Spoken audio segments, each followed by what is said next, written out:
السلام عليكم. كيف دايرين؟ نتمنى تكونوا كاملين بخير وما ناقصكم حتى خير. قبل ما نبدا القصه ديال اليوم بغيت نشكركم من القلب على الدعم ديالكم، الكومنتيرات ديالكم والكلام الزوين اللي كتشجعوني به. بصح هادشي كيعطيني طاقه نكمل ونقدم لكم قصص اقوى واحسن. قصه اليوم واقعيه وقعت في المغرب، وقصه اللي منين تسمعها ما غاديش تعرف واش تحزن ولا تصدم ولا غير تبقى ساكت كتفكر. قصة فيها قبر، سر وجريمة ما كانتش باينة في الأول. إلا كنتي أول مرة تشوف القناة مرحبا بيك، دير اشتراك، فعل الجرس وخلي لايك باش توصل القصة للناس أخرين. وخد هذا، جيب شي حاجة تشرب، جلس مزيان وخلي عقلك محلول، حيت القصة اللي جاية ماشي سهلة. الشرطة جات المقبرة وفعلا لقاو القبر محفور بطريقة غير قانونية، ما كاين لا رقم لا اسم لا تسجيل. عيطوا على المسؤول ديال المقبرة، قلب في السجلات وقال لهم هاد البلاصة ما خاص يكون فيها حتى قبر. هنا البوليس فهم كاين شي جريمة. تم استدعاء الشرطة العلمية والطبيب الشرعي. منين خرجوا الجثة كانت بنت صغيرة، العمر ديالها تقريبا 10 سنين، ما مغسلة ما مكفنة، لابسة حوايجها، وتبين أن الوفاة وقعت غير البارح بالليل. لكن الصدمة الكبيرة ما كان حتى جرح واضح، غير ضربتين في الراس. القصة ديالنا وقعت في مدينة الرباط قبل حوالي 19 عام، وبالضبط نهار الجمعة في شهر شتنبر. واحد سيد فاق بكري، صلى الفجر، فطر وقرر يمشي يزور قبر الأم ديالو اللي توفات قبل عام. بحال بزاف ديال الناس فضل يمشي مع الصباح باش ما تلحقوش الشمس. دخل المقبرة، السلام، الهدوء، غير صوت حيح. كان غادي بين القبور تشاف منظر ما يمكنش يتنسى.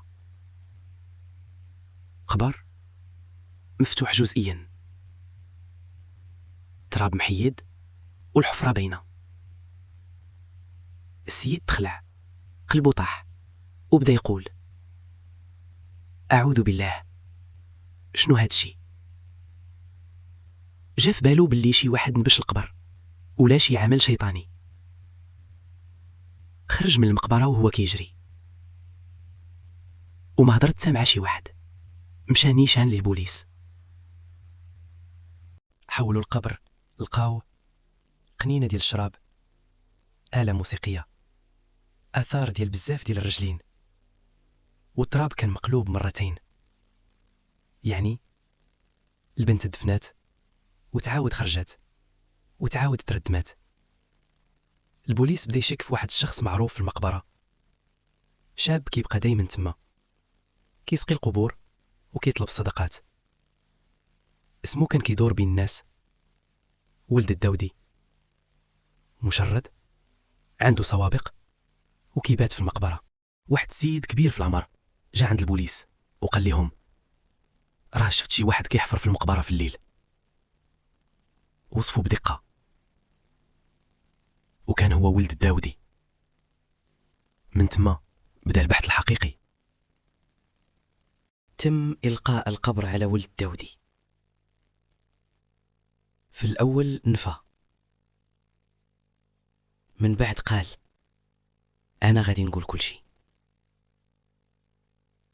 اعترف أنه فعلا حفر القبر مقابل الفلوس، ولكن قال باللي البنت شابهة ليه واحد الشخص آخر. ومن بعد الشراب والمخدرات خرجوا الجثة من القبر ولعبوا بها. كلام ما كيدخلش العقل. لكن الصدمة الأكبر أن القاتلة الحقيقية ما كانتش هو. القاتلة كانت المرأة اللي ربات البنت. سيدة كانت عاقر، خدات البنت ورباتها بلا تسجيل. منين البنت كبرات وبغات تمشي للمدرسة، خافت السيدة ينكشف السر. في نهار عصبي ضربتها بمطرقة وماتت، ومن الخوف والذعر قررت تدفنها في المقبرة بلا أثر. القضية سالت بأحكام. المرأة 20 عام حبس، ولد الداويدي 7 سنين، المشاركين الآخرين 5 سنين. بنت صغيرة ضاعت بين الخوف والكذب والأنانية. العبرة: السر كيقتل، والذنب مهما تخبى كيطلع. إلا وصلتي حتى لهنا كنشكرك بزاف. إلا عجبتك القصة دير لايك وكتب لي في التعاليق. نشوفكم في القصة الجاية إن شاء الله. بسلامة.